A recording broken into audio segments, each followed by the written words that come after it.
Faith was diagnosed with Dravet syndrome at 15 months. Basically put it, it's a neurological condition with epilepsy or difficult to treat epilepsy, which means prolonged seizures. It's ataxia, which affects their mobility.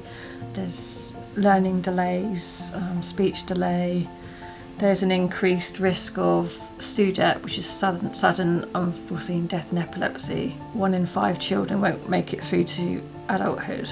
That fear is constantly in the back of your mind. If she's actually having a really good night's sleep until 4 in the morning, maybe 5, it's like, well, what's happened? And then panic, don't we wake up and we're thinking, no, you go in there, because obviously the SUDEP, and it's basically living from day to day. It's like being in the trenches, isn't it? The nights are the hardest. I lay beside her, and for my own peace of mind that I'm laying there, and I will hopefully hear if a seizure starts. Or I woke up one morning not long ago where she was face down having a seizure, convulsing, face down on the mattress.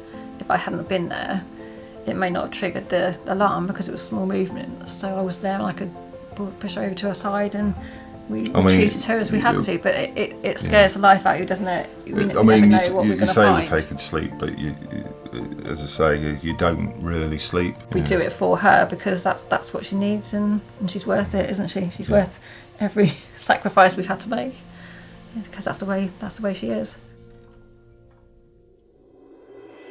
When I was told by Nancy that she'd been made in contact with Naomi House, my first impression was, okay, because me personally, I always sort of like fear anything that we're about to embark on. It's sort of like I didn't know about Naomi House or anything like that. When we went down for initial visit, we could see Faith was happy because obviously the facilities there are fantastic, and they had a swing, which is always a bonus because she loves her swing.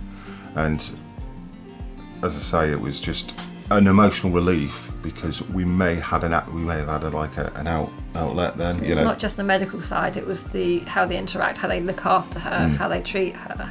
Faith loves the carers, the helpers, the nurses. Her favourites are the kitchen staff, though, aren't they? I don't know why, but she has her favourites there. Yeah. As soon as we get to Naomi House on a visit, she go in, we put her cases down, and then she goes straight to the kitchen. She loves watching them prepare the meals and cook, and they're so interactive with her. As soon as she comes around, they say, "Oh, we saw her name was down on the list," so we got all excited. And it was them who gave us the advice of you can leave her. And we were sort of like, that was that big step to leave and not stay on site. And it was a blessing because we got to do things with Rose then, didn't we, her other sister? Because she dips out as well, doesn't she? I mean, she loves her to bits, but it's like everything is always catered for Faith. Whereas Naomi House was going to cater for her needs, and then we could see to Rose's needs, which was a wonderful thing. First time I went on my own with Faith, didn't I? You stayed at home with Rose. Yeah. I left her with the nurses that first night, cried my eyes out with her when I put her to sleep. Went upstairs to the family room, and I got into bed about 8:30 and slept right through until the next morning, until about 7 o'clock. And that's the first time I had done that before she was born. And I woke up in a panic, thinking, medications, have I checked in the night, is she okay? So I got dressed really quickly, practically ran downstairs, and she was downstairs having her toast, as happy as anything. And the nurses and the carer were there, all completely normal. She was like, "Mummy," and the relief was like, phew, because I almost felt guilty for having the best night's sleep in so long.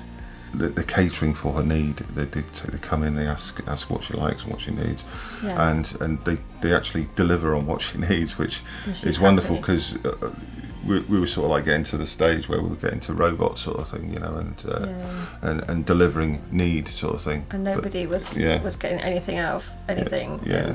Naomi House has given us peace of mind and, to a certain extent, some freedom back.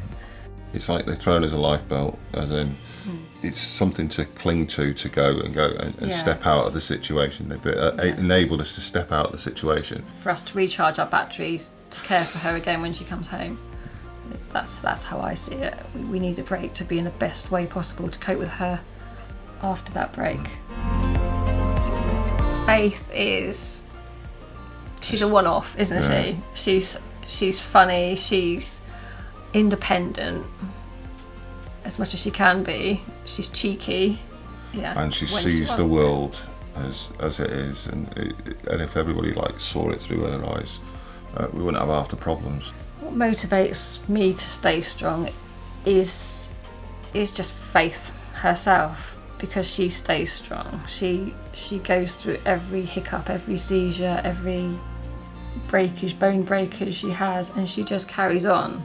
And I think if she's like that, then the least we can do is be the same, put the same amount of effort, because no matter what life throws at her, and she's got a lot on her plate, she just carries on, and she's happy.